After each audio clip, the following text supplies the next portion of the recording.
Alright, let's get this out of the way. If you're going to play Ocarina of Time on the Wii U Virtual Console, don't be an idiot like me and use the gamepad's right thumbstick for the C buttons for 90% of the game. Go into the Virtual Console menu and remap that crap immediately. You'll have a much, much better experience.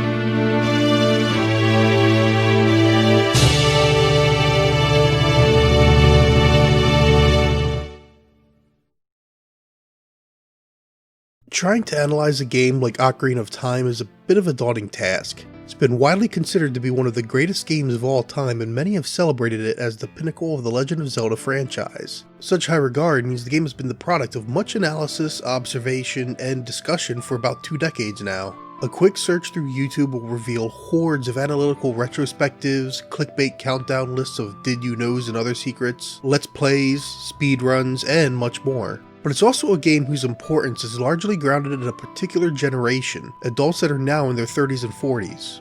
Those currently in their mid-20s or younger don't have the context that surrounded Ocarina of Time's release. In fact, it's quite possible that a large percentage of those younger players have never even touched a Zelda game in their lives. It's enough to make me wonder if there's a whole host of young adults whose favorite YouTubers have continuously filleted this game, only to try it themselves and think, that's it? And to an extent, I can understand. I myself did not have a Nintendo 64 until some years after its relevancy. And while I remember my friend bringing his game system over to showcase Ocarina of Time, I don't really have much memory of the game being important to me.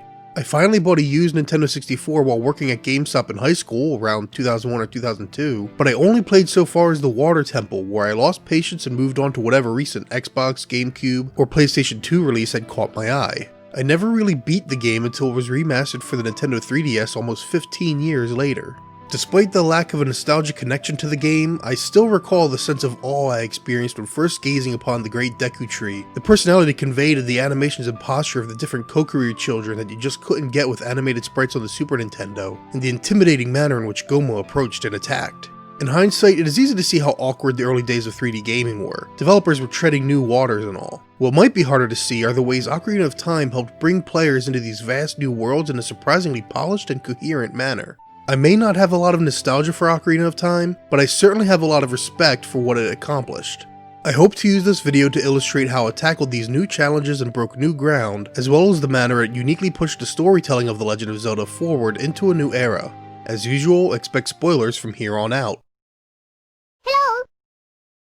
I'm pretty sure there's some lame you know you're a 90s kid clickbait that lists Navi's "Hey, listen!" as one of the most nails on chalkboard, teeth grinding phrases you could hear. This little piece of heads-up display personified had become a symbol of hand-holding interruption and annoyance for a generation of players, and could even be viewed as the first step in The Legend of Zelda using overly verbose companions to endlessly serenade you with tutorial messages. While I believe her annoyance is exaggerated, it is true that Navi will occasionally start trying to get the player's attention just to remind them of their next destination. You can easily ignore these reminders should you so choose, and the timer is set so you won't often hear them unless you're wandering the relatively empty Hyrule field. It is when Navi actively stops the player in their tracks to warn about some hazard around the corner or to point out a feature of the environment that she starts to grate on player nerves. These interruptions continue into Link's adulthood, and therefore the 4th dungeon, long after what could be considered the tutorial phase is over. Oh, there's arrows painted on the floor over here? I couldn't tell. But let's try and put this into perspective. Back in 1998, I was 13 years old and had been playing video games for almost a decade. Nevertheless, the first time I went up against Gohma, I died. I struggled with trying to find an aim for Gohma's eye on the ceiling, and before I knew it, I was surrounded by her offspring. I panicked and flailed and ultimately fell before the oppressive might of my opponents. The footage you see here represents my attempts to replicate this inability to face Gohma down, but I just couldn't. I couldn't convey the difficulty in a believable manner. Ocarina of Time was one of my first 3D games, but I've become so acclimated to such games over the past 22 years that I can easily defeat Gohma without any of her offspring dropping to the ground. I literally cannot put myself back into the mindset it took to struggle with this boss, and I imagine players that grew up with 3D games would have an even harder time. It's like trying to remember what it was like looking at a book before you knew how to read. Navi was provided to guide and accompany the player just as she would guide and accompany Link in the narrative. The two even blend together, with many of the other children of Kokiri Forest excited to see Link, introduced as the boy without a fairy, finally given a Fey companion of his very own. They begin to inform him of the many new abilities available to him, many of which involve the Z-targeting mechanic developed for this game. The name Z-targeting came about in part due to a new trigger added onto the Nintendo 64 controller. Knowing that movement in a three-dimensional environment would be less efficient with a D-pad, Nintendo opted to include an analog stick capable of measuring more precise directions of input. However, any such game making use of the analog stick instead of the D-pad would lose access to the L button. As a result, the Z button was created and placed underneath the portion of the controller with the analog stick. Keep in mind that while this may have improved the actual movement of a character in 3D, it did little for the camera. Nintendo put a lot of effort into making the camera follow the direction Link is moving, and they even allowed the player to reset its position directly behind Link if they weren't locked onto anything. Today, these camera problems have been fixed by what is now a standard second analog stick on controllers, first seen the year prior with Sony's release of the DualShock controller. So while Nintendo introduced the analog stick to the gaming world, it was Sony that would standardize the two analog navigation seen in modern controllers. Even so, from around 1994 to 1997, the PlayStation controllers were stuck with a standard D-pad, and thus it wouldn't be until the next generation of games at the turn of the millennium that we'd see two analog controls standardized. Which brings us back to Navi. While the analog stick offered better movement and the camera did its best to keep up, the ability to observe a 3D environment was limited. In A Link to the Past, you largely knew where the hazards were as soon as you stepped into a room. Dropped into a three-dimensional environment, many of those traps are now hidden. This is why Navi interrupts the player and continues to do so multiple times throughout the game. Make sure to listen for hazards and check around corners, or you might get crushed by this boulder. Make sure to listen for hazards and check around corners so you don't get punctured by these spiky floor traps. Make sure to listen for moblin foes and check your corners so you don't get skewered by a spear. It may seem obvious now, especially in a post-everything is Dark Souls world, but Nintendo wanted to program its players to understand that they had to consider what they couldn't immediately see. To this end, Navi will assist the player either by flying to a point of interest, informing the player of the hazardous floors, letting them know they've cleared an obstacle, or by calling out to the player and hinting that there's something suspicious about where they're standing. Just as Link was setting out on his first adventure into unknown territory, we players were also stepping into a world unlike the Zelda we'd known in the past. Navi was there to provide a guiding hand so he could learn, grow, and become adept heroes of Hyrule. In fact, all of the childhood dungeons were just as accommodating. Look! In my previous video on A Link to the Past, I illustrated the manner in which the palaces of the Light World introduced new and old players alike to the game's basic mechanics and expectations when traversing a labyrinth. From the most basic lessons in key retrieval in Hyrule Castle's lower dungeons, to the alternate environmental locks in the Eastern Palace, and the tricks of verticality in the Tower of Hera, each dungeon was preparing the player for the more lethal and complex palaces of the Dark World. Kokiri Forest and inside the Great Deku Tree serve the same purpose as the raid on Hyrule Palace's dungeon, only the lessons to be learned here are far more complex. As stated previously, the children of Kokiri Forest will inform Link about the many uses of Z-targeting and, therefore, Navi, but the player is also presented with two minor challenges to acclimate themselves to simply moving around. This narrow bridge reduces a player's margin for error, and unlike tile-based 2D games, the player could approach such obstacles at an odd angle. This allows the player to finesse the analog stick, getting used to its sensitivity while also learning to rely on and reset the camera to make such narrow walkways easier. These platforms invite the player to hop across them, teaching the simple and basic art of jumping. Rather than using a dedicated button like most other developers did at the time, Link would automatically leap across a gap, chasm, or body of water should the player approach at maximum speed. This sort of contextual design would steadily grow more popular over the coming years, leading to games like Assassin's Creed to rely almost exclusively on the context of a situation to determine the character's action. Whereas A Link to the Past began in a moody, foreboding storm that called the player to action, Ocarina of Time begins in a far more peaceful, storybook village so that the player feels comfortable wandering about the environment and experimenting with the controls. This new Zelda was going to be very different from prior experiences, and so it was important that the player be confident in the basics of movement and control before throwing them into dangerous territory. Once the player has graduated from basic movement, they are free to enter the Deku Tree, provided step-by-step guidance to the remaining basics of traveling and battling in this game world. The dungeon has a series of literal and figurative locks, the first being the Skulltula blocking the path towards the top of this tower-like structure. If the player attempts to ascend, they will be knocked back down by the spider-like creatures. The player needs the slingshot, acting as a sort of figurative key to unlock the path forward. In order to obtain this valuable tool, the player must first prove they know how to use the shield. You've practiced in Kokiri Forest, the game says, now prove you can apply that knowledge against a foul-tempered foe. Here the player learns they can block and reflect projectiles, and after practicing how to jump once more, the slingshot is provided as a reward. However, the player must now use this very tool to escape a locked room. One test leads right to the next, ensuring the player cannot progress forward unless they are able to meet the game's expectations. In this instance, observation, or rather reliance upon Navi to assist in observation, combined with practical application of their brand new tool. Once the player has proven they can find and snipe a ladder, they are tasked with performing the same to the Skulltulas on the webbing leading to the top floor. 2 are within reach of Navi's assistance, but the final Skulltula must be targeted and struck down manually, ensuring the player understands that they cannot always rely on the fairy companion. What's curious is that the game does nothing to block the player's progress to the depths of the Deku Tree from here, despite another series of preparatory puzzles on the way to the compass. I can only imagine it's an inclusion for returning players, just as it is possible yet difficult to sneak by the previously mentioned Skulltula. However, should the player climb up and drop down into the Deku Tree's depths without the slingshot, they'll find themselves incapable of unlocking this door. Without the slingshot to strike this eye in the wall, they cannot proceed forward. To that end, I believe the developers allowed experienced players to skip the compass and additional trials in order to save time. For first-time players, however, there is an expectation that they'll explore the top floor in full. This will lead them to a series of obstacles that teach the basic functionality of lighting torches, stepping on switches in the floor to change the environment, and testing the player's understanding and ability to swiftly maneuver Link's jump while on a short timer. Add in this sneaky hidden Skulltula guarding a treasure chest, and the need to observe one's environment is also further emphasized. These are important lessons that will be built upon in the lowest level of the Deku Tree. In addition to lighting other torches, the player will learn that they can ignite webbing in order to reveal new paths as well. The floor button and its timer-based challenges make a return, though with the added twist of being placed underwater so that the player must swim and dive to reach it. Of all of these new mechanics, however, the most important is that of checking one's surroundings. We began with Navi pointing out that ladder earlier, then noting shadows cast by Skulltula to warn of their presence, and even a hidden one in the path of careless players seeking treasure. Gohma's offspring are the final lesson in the bottom floor, hatching from their ceiling-clung egg sacs and dropping down on the player. Observant adventurers are able to use their new slingshot to dispatch these creatures with ease, while those that continue to charge straight ahead will find themselves ambushed by the skittering critters. By the time the player is finally introduced to Gohma, they've had plenty of practice aiming the slingshot and glancing about their environment to understand the controls and necessity of observation. Even so, the camera begins on the ceiling when the player enters her chambers, bringing the player's attention upwards.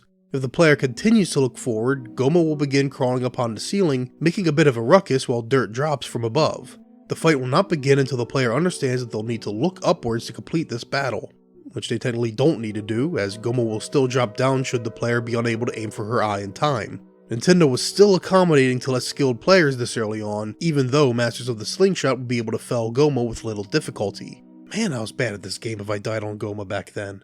Just as the lessons and tutorials didn't stop with the first dungeon and A Link to the Past, they continue on with Dodongo's Cavern and Jabu Jabu's Belly in Ocarina of Time.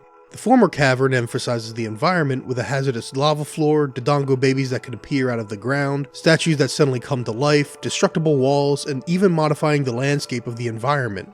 Just as the player was able to do some basic experimentation in the safety of Kokiri Forest, Goron City also offers a threat-free zone with which to experiment with a bomb flower, uncovering hidden doors and tossing bombs into receptacles. The dungeon allows the player to put this knowledge to use, demonstrating its utility out in the game world before utilizing the Dodongo itself as the final test. The player must be proficient not just at placing bombs, but throwing them in order to continue on their journey. Both the inside of the Deku Tree and Dodongo's Cavern similarly introduce the player to a central chamber that the dungeon revolves around. For the Deku Tree, they first climb up to the top of the dungeon in order to break the webbing and drop down below. They even circle back from one side of this chamber to the other, allowing them to connect the two halves of the room and open the path towards the dungeon's boss. The hallways of Dodongo's Cavern all loop back around to this central chamber, gradually leading the player higher until they've managed to collect the bombs to drop into the eye sockets of the ancient Dodongo skull. Later dungeons, such as the Forest Temple and the Water Temple, are more complex variations on this design. It provides a clear anchor for the player, a central point of navigation to better understand where they are in the dungeon. The two-dimensional top-down nature of A Link to the Past allowed the player to match what they see and experience more precisely with the game's map, but the player's view of each room is completely separated from the top-down perspective in Ocarina of Time. A central chamber with defining characteristics, such as 4 torches that need to be lit or a giant Dodongo skull, helps the player remember that chamber more precisely. That these chambers tend to be rather large and, at times, multiple floors, makes it easier for players to identify that chamber on the map and begin figuring out their position in relation to it. The Fire Temple is another variation of this concept, where its core chamber is discovered early on, but then never revisited until the dungeon's conclusion. It works much like the Deku Tree, only the player is climbing up towards the top so that they can drop this pillar down to that lower floor. They may not return to that chamber until the end, but the dungeon's design is a continuous spiral up around that center position, the pillar serving as its core. Inside Jabu Jabu's belly is the final dungeon of childhood, building upon the types of progression blocks of the prior two dungeons. Rather than focus on a central chamber, though it sort of has one, the player is shown how progress in one portion of the dungeon can lead to progress in another. Throughout the stomach of the Zora god, you'll find these pulsating tubes, each linked to a different parasitic tendril in its vicinity.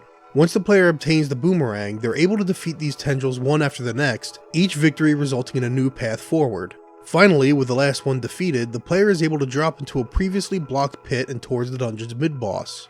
The lesson learned here is that the solution to a problem is not always within the immediate vicinity, and that changes in one portion of the dungeon can impact an obstacle elsewhere. Jabu Jabu's belly is actually a very linear dungeon, but it feels more complicated due to the inclusion of Princess Ruto. She herself provides a new lesson, however, as the player now learns some switches come with additional rules. They won't press down without enough weight, or you'll have to leave an object on that switch to keep it activated, a lesson put once more into practice with these crates on the switch towards the final chamber.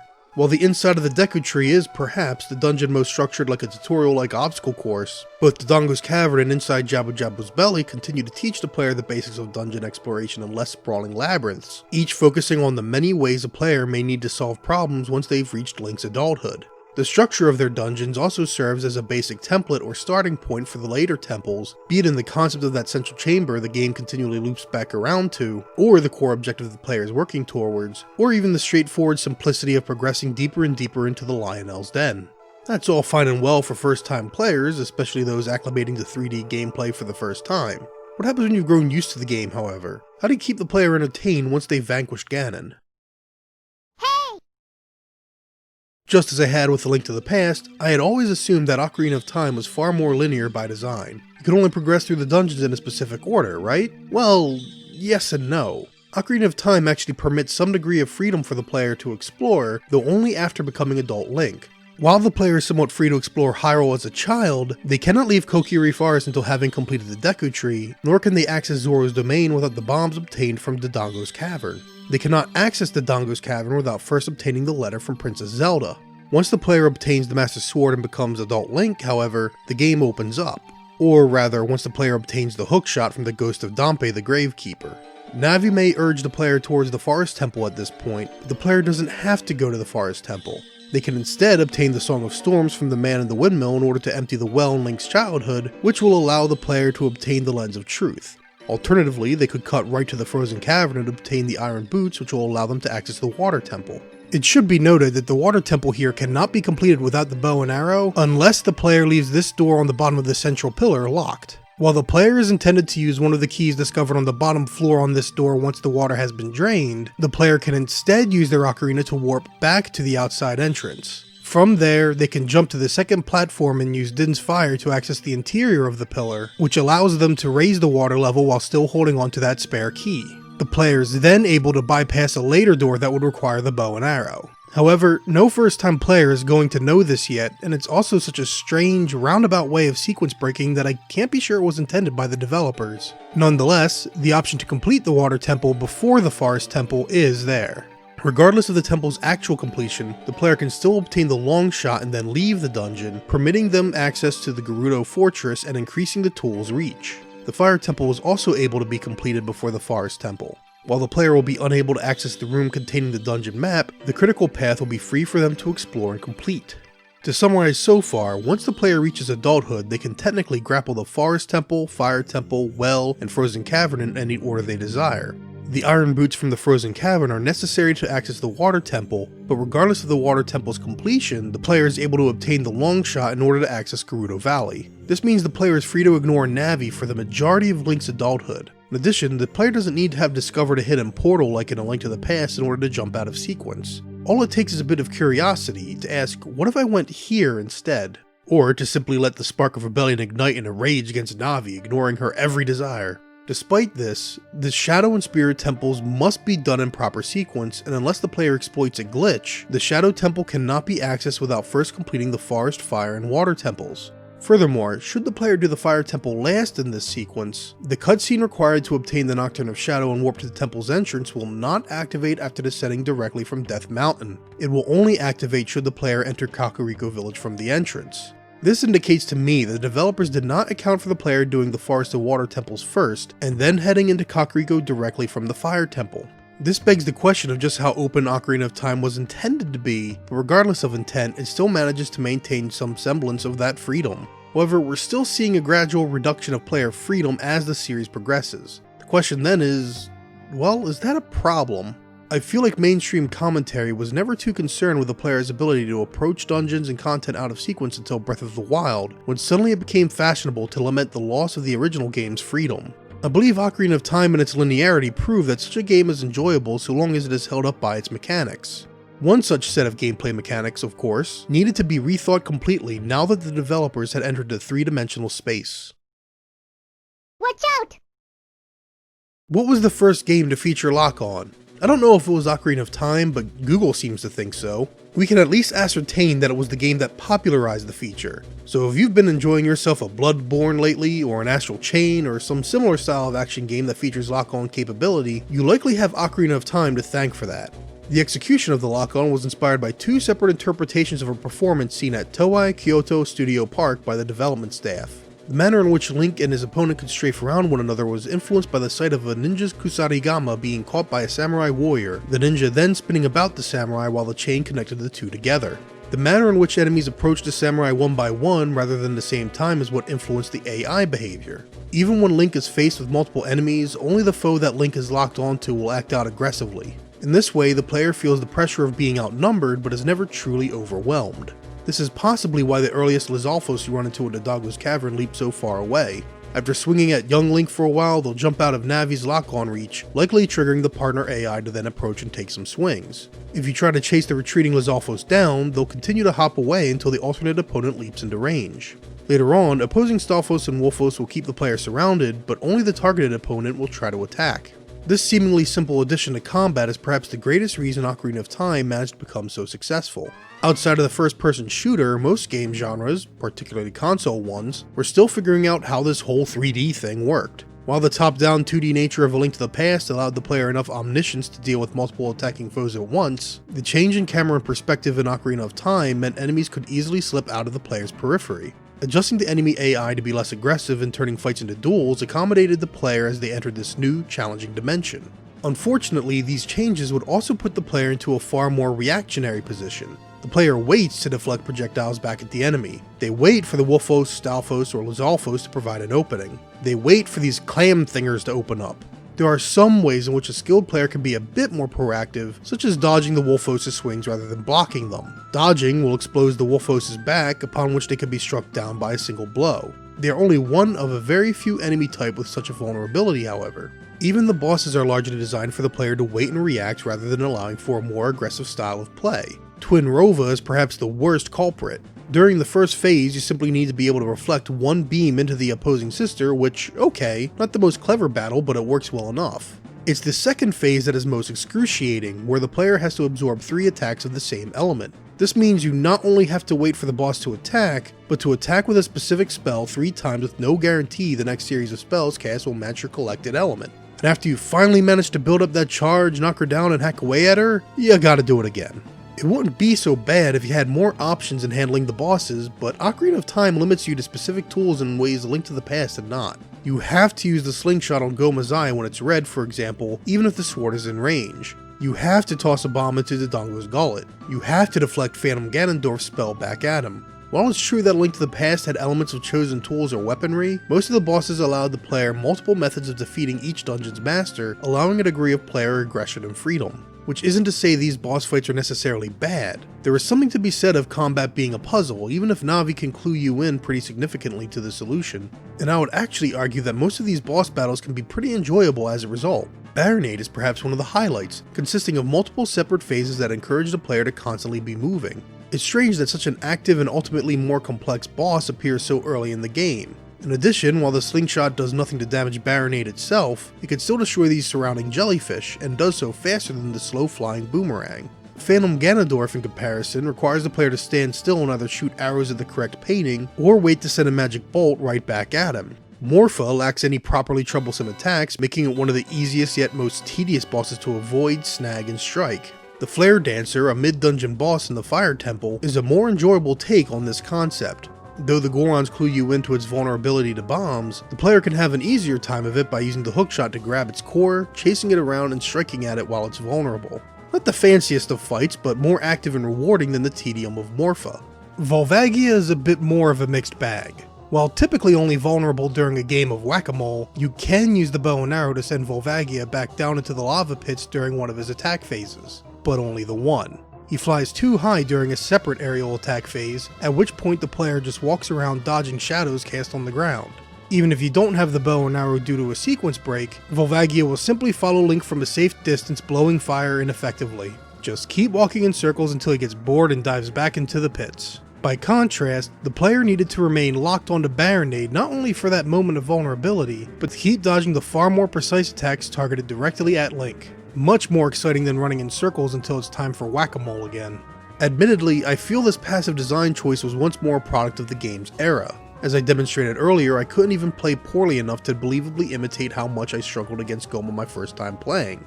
I can sit here and pretend to be bad at the game, but I cannot do so while trying to emulate that honest effort I had put in more than 20 years ago. I'm simply too acclimated not only to Ocarina of Time, its mechanics and its patterns, but to 3D gaming as a whole. It makes sense then that the developers at the time would choose instead to put more emphasis on exploration and observation. After all, the strength of 3D gaming was a far more expansive world, filled with new ways to interact with the realm of Hyrule. Combat was still treated as a key part of the experience, but its emphasis was reduced. While players are more acclimated to 3D gaming now, I believe this passive approach has actually helped the game survive as long as it has. The draw remains exploration, but the combat is not so primitive, clunky, and poorly executed that players will struggle with the tech like they would other games of the era. The simple, passive, reactionary nature of the combat is largely what keeps this game accessible and enjoyable even today. Even so, the game is still susceptible to the ravages of time, the days when it was the cutting edge lost long ago in the past. A concept that sits at the core of the game's narrative. In my previous video of A Link to the Past, I made note of how the game represented Hyrule before the post-apocalyptic corruption, while using the transformed Golden Land as a warning of what could come to pass. You get to see Hyrule at peace, most of its populace clueless to the machinations of Ganon and Ganon, while the Dark World acts as that updated interpretation of the original Zelda's ruined kingdom. Ocarina of Time takes this idea several steps further, revealing Hyrule in both peaceful times and after corruption. This is particularly true in the market outside of Hyrule Castle, where you see a colorful collection of characters condensed in a small space. This duo's exaggerated movements convey a liveliness you didn't often see in games at the time. You have a peddler desperate to buy something off of you, a pair of lovers lost in one another's embrace, this extremely itchy woman, the hopping merchant late for an important Alice in Wonderland reference, his feet bouncing in time to the music. You even get introduced to Malon, swaying side to side as if able to hear the game's soundtrack. I highlight the Hyrule Castle townfolk because, though there are plenty of unique characters spread throughout each corner of the kingdom, nowhere is as densely packed and lively as the marketplace. So all the more jarring, then, when you first emerge from the Temple of Time as adult Link and not only see the darkened sky and twisted cloud above Death Mountain, but the dilapidated buildings of the undead-infested Market Square. All the more haunting is the transformation of the castle grounds. Due to what I imagine amounts to technical limitations, we don't see the same style of destruction elsewhere in the kingdom. Hyrule Field looks the same as it ever had, for example. Nonetheless, we still see how Ganon has tainted all that we knew of Hyrule in childhood. Lake Hylia has become dry, the Zoras are now frozen, their deity Jabu Jabu nowhere to be seen. Goron City is now emptied, its citizens imprisoned in the Fire Temple to become food for the dreaded Volvagia. Kokiri Forest is now populated by giant monsters, the children huddled inside of their homes in fear. The path to the Forest Temple is now guarded by monstrous moblins patrolling its maze-like exterior. A Link to the Past Dark World was a cautionary warning of the fate that awaited Hyrule, but here in Ocarina of Time we find that such a sad fate was inevitable. Despite fighting to prevent such a transformation, Link's very involvement in obtaining the 3 spiritual stones to retrieve the Master Sword is what enables Ganondorf to enter the Sacred Realm and snatch the Triforce. However, there's something deeper going on here than just a simple plot of an evil villain wrecking Hyrule. In many ways, the story is about the inevitability of change and loss as you grow older, and it starts with the game's very first dungeon. While I still have a soft spot for A Link to the Past's tumultuous beginning, kicking off with a sense of danger and pushing the player right into the action, there's something to be said of Ocarina of Time's storybook opening. The calm play area that Kokiri Forest provides may serve a practical and mechanical purpose, but it also highlights Link as a fairy tale style child hero. The boy without a fairy in a forest filled with eternal children guarded by an ancient tree has the makings of a Neverland-style realm of whimsy, yet Link is never truly one of the Kokiri. His lack of a fairy prevents him from truly assimilating into the group. Once he finally does obtain a fairy, however, he must watch his guardian die and then leave the forest, his home. The inability to prevent the demise of the Deku Tree is the first sign of inevitability, and it is fitting that it's a sort of grandfatherly figure that first expires. A child is more likely to lose a grandparent before anyone else in their life, acting as an early lesson in mortality and the reality of death. Even so, the storybook tale continues on. Not only does a fairy accompany him as a guide, but so does an incredibly verbose owl chattering about his destiny.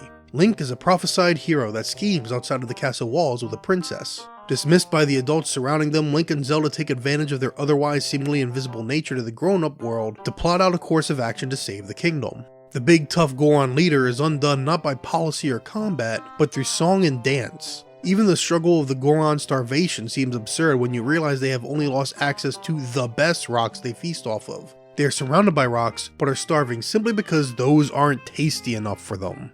Lastly is Zora's Domain, where Link and the young girl Princess Ruto are consumed by a giant fish. Just as Kokiri Forest draws from Peter Pan's Neverland, Zora's Domain seems to draw in part from the tale of Pinocchio. In addition to the whimsical, lighthearted nature of the story, the player's toolset is also largely modeled off of the sort of items a child might play with. Sticks, nuts, and seeds picked up from the ground are the sort of improvisational toy a child might use, pretending to be swords, spears, projectiles, or explosives in games of war. The slingshot itself is a common toy for children, used here not for mischief but for heroic deeds. While a boomerang is not necessarily a child's toy, toy versions of a boomerang certainly exist. The first ocarina Link obtains is made of wood, a child's first instrument with which they learn to perform music. But the only tool that doesn't fit in with this theme are the bombs, though they are certainly depicted in a cartoonish fashion. Once the player obtains the Master Sword, however, everything changes. Many of those childhood toys like the slingshot and boomerang cannot be used. It is as if such things are left behind once becoming an adult, replaced by more practical tools with proper utility. The player obtains equipment like a hammer, an object of labor rather than play, as much destruction as construction. The hookshot replaces the boomerang, and the slingshot was replaced by the bow and arrow, either a weapon of war or a tool of hunting. Even the different tunics Link can wear come with specific utility, like work clothes intended for specific types of jobs. Boots themselves are footwear often associated with laborious jobs and occupations. Gone is the guidance of the owl, thank goodness, a wise old scholarly figurehead almost representational of a teacher. The story itself is no longer told in clear-cut dialogue indicating a simple worldview. Link is accompanied by Sheik instead, who speaks in what seems to be cryptic, or perhaps poetic in the original Japanese, phrases that communicate the story in a far less clear fashion. This is not unlike the murky gray areas that develop into adulthood, where life and morality begin to grow more complex. Shifting into the post-apocalypse really captures the loss of innocence and whimsy. The trials of the Goron shifted from an absurd craving for top sirloin gourmet rocks to becoming a feast for a dragon, a grisly fate and horrific end. The once gorgeous and vibrant Zora's Domain and Lake Hylia become either frozen or empty, robbing them of their defining traits and trapping their denizens without the water they rely on for life. Without the Great Deku Tree, the Kokiri children no longer have anyone to shield and protect them from the dangerous hazards of the world. While Link is able to fix many of these wrongs done by Ganondorf, there is a clear sense of danger and loss that just wasn't present during the childhood years. The threat of Ganondorf is always somewhere in the future as young Link, whereas it is too late to stop as adult Link. Ocarina of Time thus uses those two states of Hyrule from its prior games, the peaceful nature introduced in A Link to the Past combined with the post-apocalypse that it had already undergone in the first game, to convey a deeper message about growing up. If you would like a really good breakdown of the narrative, I would recommend checking out the Hyrule Journals video, a masterclass of subtext. Anything more I could say would largely just be repeating that video. What I hoped to illustrate were various ways in which Ocarina of Time juxtaposes childhood, innocence, and whimsy with loss, utility, and danger. The sheltered, fantastical perception of the world that a child carries contrasted with the reality that an adult must fight and work through. Unfortunately, I do think the game's ending obfuscates some of this message with its final scene. Link knows his efforts lead to Hyrule's destruction, so what does standing before Zelda at the end mean? The game speaks of Link getting his childhood back, but does standing before Zelda mean it is lost for good? That the process will just repeat? That there is no going back? I don't think we really need to know or be told, as the rest of the game presents these ideas well enough on their own. This ending allowed for players to speculate on their own, and speculate they did, for better or for worse. Regardless, Ocarina of Time's narrative showed more thematic ambition than any prior game in the franchise, and for that reason I believe this game has stuck with players for a long time. Though the plot remains simple, the ideas and manner in which they were conveyed resonated, especially for an audience that would have been leaving childhood behind and entering their teenage or adult years. How can an entire generation not latch onto a game that so matches their own experience? Ocarina of Time was a game that carefully considered what it meant to not only be a good Zelda game in 3D, but an enjoyable adventure that could feel as instinctive to the player as the two-dimensional games they'd become acclimated to. The passion and drive of the staff at Nintendo is honestly felt in every inch of this game, and is part of the reason why I believe it has aged surprisingly well. I greatly recommend reading the Iwata Asks series of the game's history, which I will leave linked in the description below. It is still not my favorite Zelda game, but it's hard to argue against its legacy. I don't think newer players would be able to jump in and find it to be the masterpiece as many nostalgic 30-somethings view it as, but do they really need to? Unlike many games of the PlayStation, N64, and Sega Saturn era, Ocarina of Time still stands as a fun game to play regardless of whether you grew up during that time period or not. With that said, the popularity of this game would certainly impact the reception and development of the next two games in the franchise. I hope you'll look forward to those analyses in the future. Until then, you can find some additional thoughts over on my website at www.ramblepack64.com, as well as my Hey Steve podcast where my buddy and I have discussed games like the Final Fantasy VII Remake, as well as essays on games like Persona 5 Royal and the Gears of War franchise. Feel free to drop your thoughts into the comments below, and if you liked my analysis, please share this with others. The likey subscribey helps as well, and you can find a link to the abysmally tiny Discord server in the description. I hope you guys will join me again next time.